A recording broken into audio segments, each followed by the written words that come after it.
गायीला ए-आय केल्यानंतर म्हणजेच की गायीला इंजेक्शन भरल्यानंतर जर चुकीचं मानातलं इंजेक्शन वापरलं, तर ती गाय जर गाभण राहिलेली नसेल, तर ती गाय 21 दिवसानंतर हिटवर यायला पाहिजे. तर ती गाय 6-6 महिने तर कधी-कधी वर्षभर हिटवर येत नाही.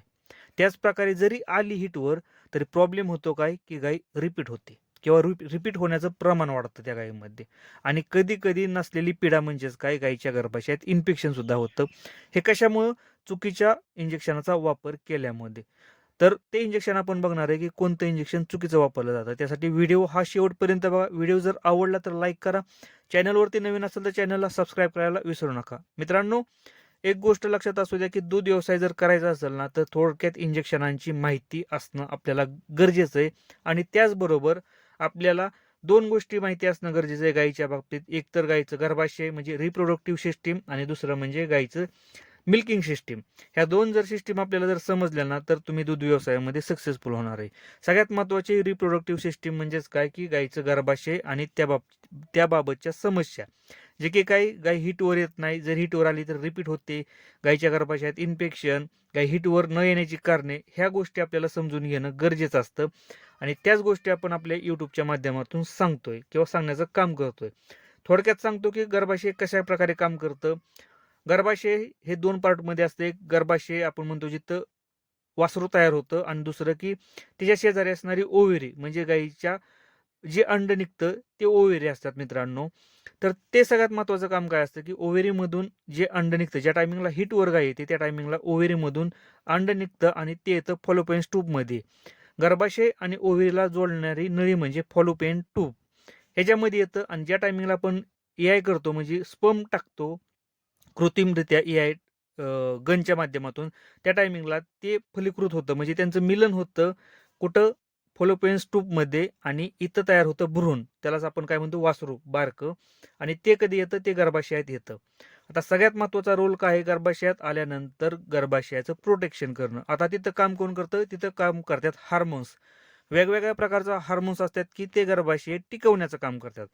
आता बघा, की गाय जर गाभण राहिलेली असेल, तर गाय हिटवर येत नाही. म्हणजेच काय?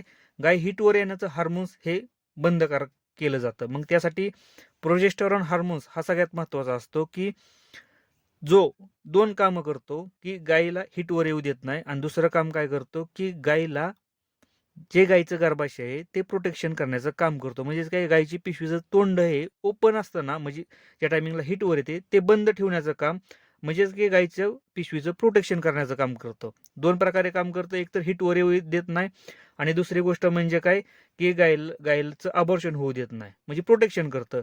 कोणतं? हार्मोन्स? प्रोजेस्टेरॉन हार्मोन्स हा सगळ्यात महत्त्वाचा असतो. आणि तेच इंजेक्शन आहे मित्रांनो प्रोजेस्टेरॉन.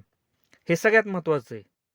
कारण काय होतं, की आपण ए-आय करतो ना, आता सिस्टीम समजून घ्या. आपण ए-आय करतो. ए-आय केल्यानंतर आपल्याला माहीत आहे का, की गाय गाभण राहिली. हे आपल्याला कधी समजतं? ज्या टायमिंगला आपण 60 दिवसानंतर किंवा 45 दिवसानंतर ज्या दिवसानंतर आपण चेक करतो, त्या टायमिंगला समजतं, की डॉक्टरांच्या मार्फत, की गाय गाभण आहे.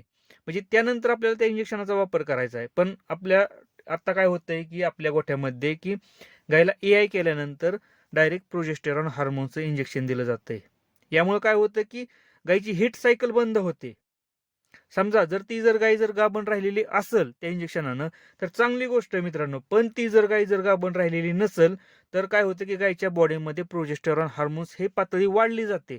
म्हणजेच काय होतं, की ते प्रोजेस्टेरॉन काय करतं, की गायीची हिट सायकल बंद करतं आणि दुसरी गोष्ट म्हणजे गर्भाशय प्रोटेक्शन करतं. पण मित्रांनो, एक गोष्ट लक्षात ठेवा, की गाय गाभणच नाही, तर हिट सायकल बंद झाली आणि गायीचं गर्भाशयाचं तोंड पण बंद झालं. यामुळे काय होतं, की आपल्याला समजतच नाही, की गाय हिटवर आहे की नाही. गाय घाण पण टाकत नाही आणि गाय हिटवर पण येत नाही.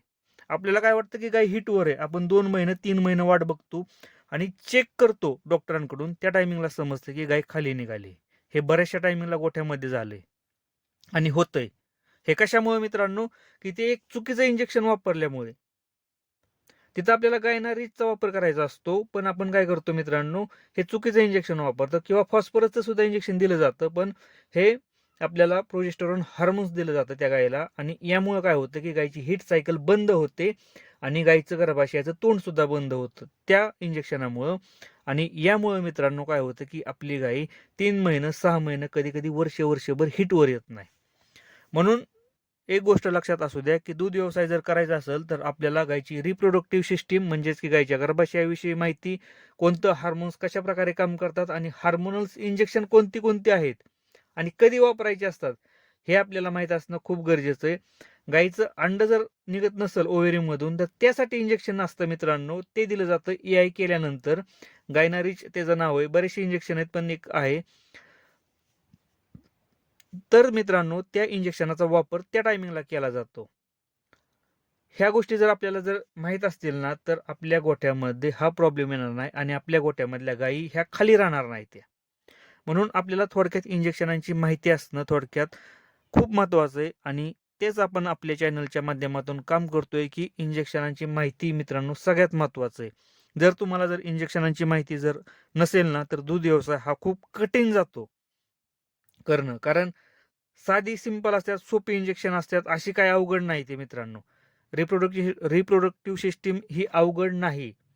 सिंपल साधी सिस्टीम आहे, फक्त ते समजून घेणं खूप गरजेचं आहे आपल्याला. आणि जोपर्यंत आपण ती गोष्ट समजून घेत नाही ना तोपर्यंत आपल्याला ते त्या गायीविषयी माहिती समजणार नाही किंवा ती गाय हिटवर का येत नाही, रिपीट का होते किंवा घाण का टाकते ह्या गोष्टी आपल्याला समजणार नाहीत. त्यासाठी मित्रांनो थोडीशी इंजेक्शनांची माहिती आणि गायीच्या रिप्रोडक्टिव्ह सिस्टीमविषयी माहिती घेणं खूप गरजेचं आहे. मित्रांनो व्हिडिओ जर आवडला असेल ना तर लाईक करा, चॅनलवरती नवीन असेल तर चॅनलला सबस्क्राईब करायला विसरू नका. धन्यवाद.